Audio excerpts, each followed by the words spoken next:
So hi guys, welcome back to my channel. So I am back with a new video, so listen it carefully. Many years ago, there lived a farmer in Russia who had three sons. The youngest of the three was called Ivan, but he was half-wit. His family never gave him any work to do. When the two older sons have grown up and begun to work, the mother kept Ivan at home to help her in the house. One morning she called Ivan and handing him a basket of the cakes said, "Son, take these cakes which I have prepared for your brother's midday meal. They are out grazing the sheep in the field." Ivan put the basket on his head and set off the fields. He had not gone far when, looking back, he saw his own shadow. He was puzzled. He walked. The shadow walked. If he stopped, it also stopped. He turned upon the shadow and cried, "You fool, why do you always follow me whenever I go?" But the shadow made no reply. But when he again looked back, there was the shadow, as he thought it was old tricks again. "I see," Ivan explained. "So you are after the cakes I am carrying in the basket." Ivan laid the basket down and, taking care of from it, threw it and shadow to appease it. Taking a few steps apart, Ivan turned to see the shadow was still following him. There it was, so Ivan threw another cake at the shadow and walked on. He turned again and He turned away and found the shadow still following him. Every time he discovered the shadow was following him, Ivan threw another cake at it from.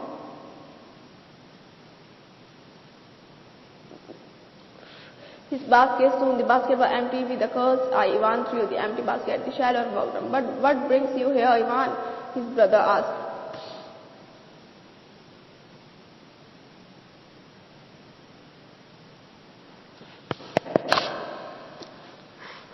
"What brings you here, Ivan?" his brother asked. "When they found him coming into the empty-handed, mother had sent me," replied Ivan, "to give you a lunch."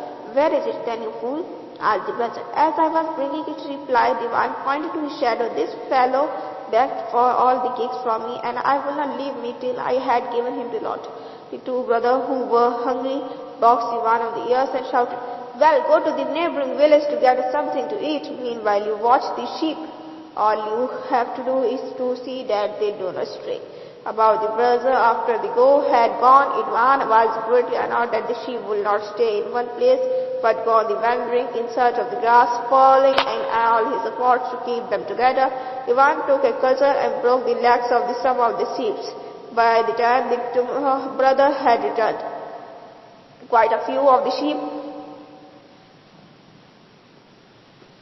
had been lamed, and so the brother gave Ivan a good beating and sent him home. From then onwards,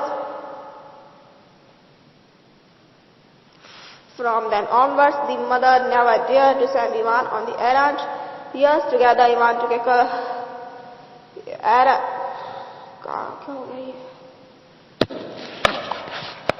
Years passed by. Ivan had grown into manhood, and both his parents had died.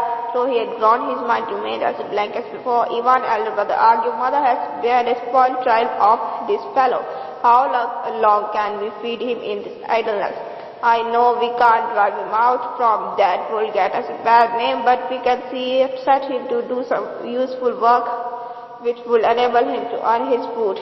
The harvest festival was approaching. Lots of things had to be brought from the city, so the brother gave Ivan a list of goods to be brought and told Ivan to go to the city to buy them.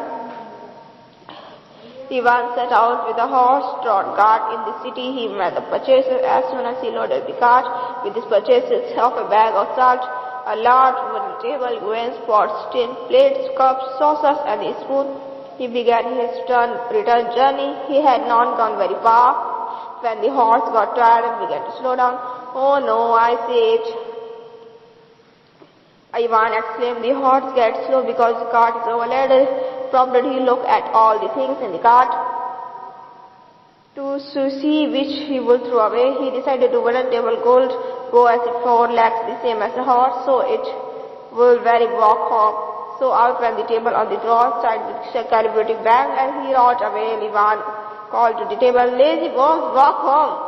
Now, after journeying for a while, Ivan found some coals, flying over his cart, pecking at the sack of the grain. Poor crows, cried Ivan, then seemed to be hungry. I will feed them now. He took up the plates he had purchased from the city, filling them with grain, laid them on the outside, saying, eat them to your fill. Dear bird, a little later Ivan soon came to the little wood. There he found some tree stumps and thought, poor stumps, you have nothing to cover your heads against the cold. So he interpreted a pot on each of these tree stumps. Later Ivan came to a stream, feeling thirsty he got into and cupping his hands, leg in the thirst. Then he thought of making the horse also drink, thinking that it must also be hungry and thirsty. After the long journey to and from the city, the horse, however, flatly refused to drink. Poor horse, cried Ivan, the water must be spit. So he emptied the sack of the salt into the stream, thinking that it would add to the taste and the water for the horse. The horse refused to drink. Ivan began beating the horse, shouting, you ungrateful thing, take this and this for not drinking, cried Ivan.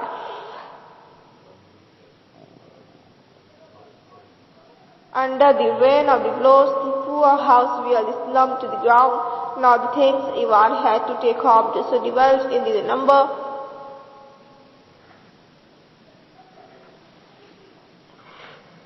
so that he was able to carry them on his back.